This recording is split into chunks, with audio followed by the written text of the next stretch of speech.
What's up, babies? Today we're going to go over some settings that I would recommend for people newer to the game. And the first thing that I want to look at is something not in-game. I'm going to go to desktop, and on Windows 11 to find this, you got to click on show more options. If you're on Windows 10, you just click on NVIDIA control panel. And I know AMD has an equivalent of the NVIDIA control panel. I don't know what it's called, but this same process will apply to whatever you're doing there. So first thing, if you're playing on a stretched resolution or planning on playing on a stretched resolution, the scaling mode that you want to select is full screen. If you want to play on black bars, which I think is crazy, black bars is, you might, like if your PC's frames are fine, you might as well play 1080. If your frames aren't fine and you're playing black bars, you might as well stretch it as well. But if you want to stretch it, full screen is the one you want to go with. If you want to play black bars, aspect ratio is the one you want to go with. Is under change resolution. If you have a monitor that's more than 60 hertz, oftentimes whenever you plug it in, the first thing it'll be set on in the NVIDIA control panel is the Ultra HD, HD, SD list of resolutions, and the highest it'll go to is 60. So all you need to do is scroll down and find PC in the resolutions, and it'll have everything above 60. You select that, because I've seen too many people be like, oh, I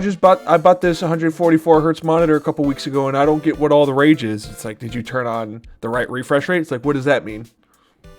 If you bought it for the performance, you want to use the performance. All right, now going back in game, we're going to look at the video settings in game. I'm going to tell you a little bit about the difference of the different stretch resolutions. So 4:3 is going to be the most stretched. And if you have a weaker PC and you don't mind stretching your resolution, I would recommend 4:3 the most, just because it gives you the best frames for what you're trying to do. It's just less pixels to be rendered. If you're going for a more subtle stretch in a game, you can also use the 16:10 resolutions. I'm on the 1080p equivalent of the resolutions, just stretched a very small amount, and it gives you a little bit more peripheral vision than 4:3. And if you're a weirdo and you want to play on 1080p, that also works. Just remember that in here you also want to set your refresh rate to the number that your monitor supports. All right, and jumping into the advanced video settings, really the one thing that you want to have not on low is global shadow quality, just because there are certain scenarios where, because of how the game works now and the lights and lighting effects are more pronounced, being able to see somebody's shadow is a big advantage. It was a pretty big advantage in Go in the spots where it mattered, and in CS2 it's a lot more amplified, the effects of it. And another NVIDIA only thing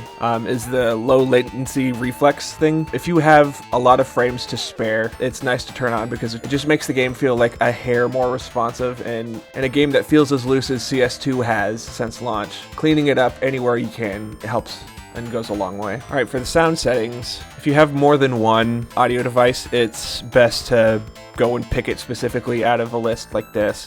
If you only have one thing, default will work perfectly. And here's where my hot takes come in. This panel is proof of Valve's failure of making good sound in this game, because to make it sound like anywhere near what CSGO sounded like, you have to not touch the EQ profile, because the audio source that you're EQing is just not a good audio source.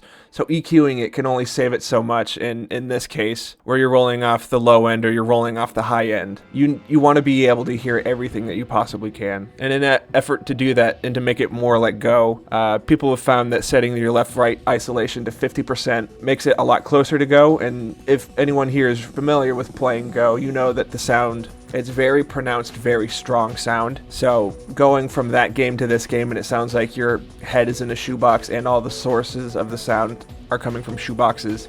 It's like, it's hard to hear anything. And what this left-right isolation does in the first place is at 0%, it makes it more accurate, quote unquote, to what real sounds are supposed to do. But if you're used to gaming, something that comes from in front of you but to the left will sound like it's on your left and not like directly in front of you oftentimes.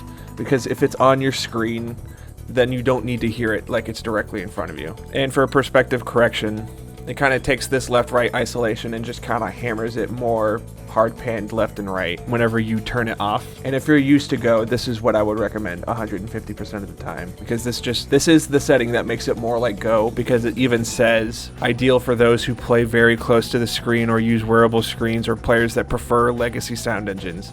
That just means this new sound engine is worse than the old one, and you have an option to fix it yourself. So it's stupid. It's stupid. Here for your microphone, same thing as your headphone settings. If you have more than one, selecting the specific one that you want it to use is what I would recommend. If you only have one thing in here, default device is perfectly fine. Other players' voice volume, this just depends on if people are like making your ears bleed in chat. I keep people muted because what are they going to say to me that is of use ever? And here is another setting that lets you know how Counter-Strike is failing as a game, because just for transparency, and I'm not doing this to like flex or anything, this microphone that I'm using is a Audio-Technica AT2035. I think it was $200 whenever I bought it. It's for making music. And if you could imagine, people who buy microphones to make music want it to sound good. And I like to think that recording through OBS, it sounds fine. I know NVIDIA Shadowplay really throttles the fuck out of the audio. And the same thing happens in game. In this setting, hear your own voice lets you hear what it sounds like and lets you know if it sounds just fucking dreadful to your teammates. Muted myself in OBS so you can only hear what I sound like through the game. And if you can hear it, it sounds fucking awful. And like I said, I spent $250 or so on this microphone just for it to sound like fucking garbage. So, at the very least, this setting lets you know if your mic sounds bad for no reason. Or there may be some reason. It's just nothing that you can control. It's a lot of the problems in Counter-Strike. The things that cause the most problems are stuff that you cannot do anything about.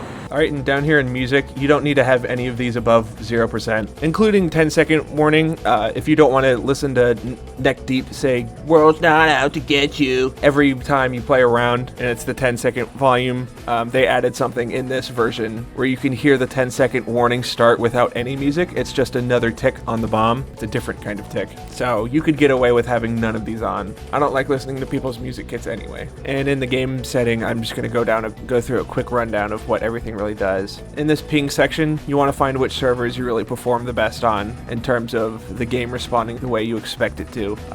I've set myself at 35 because Atlanta servers are just very inconsistent. Chicago's are more consistent, but as someone from Texas, I wish I just had a Texas server. Max acceptable bandwidth. If you're on data limits with your ISP, I'd recommend turning this on, but if that's not the case, there's no reason to have this on. Buffering to smooth over packet loss. This is another admission of Valve not knowing how to make their game well. If you're getting a lot of packet loss, which happens a lot to everybody in this game, turning this on makes like a difference in terms of your hit registration and your movement and how other people see you in the game.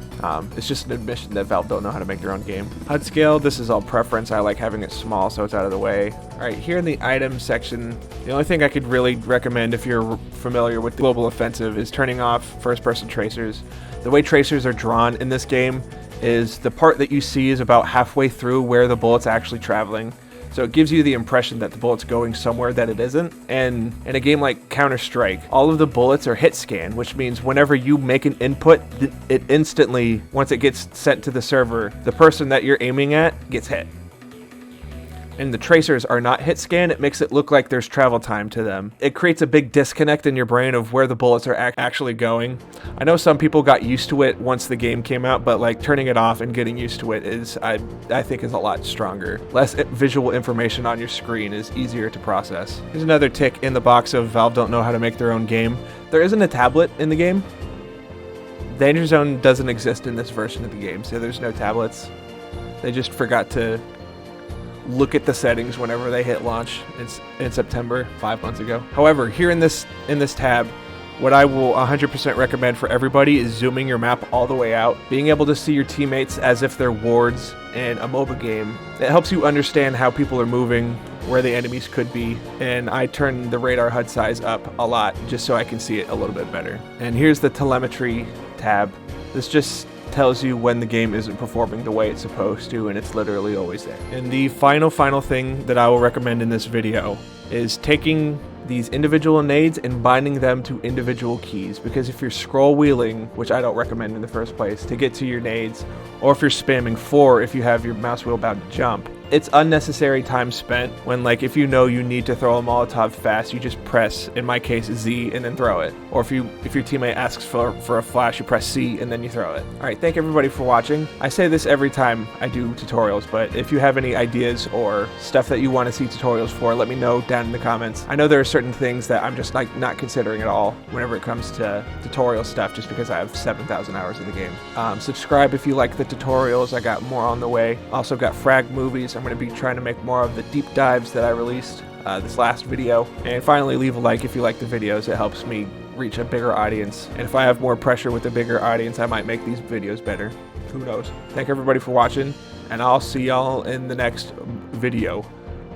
How do you close out videos?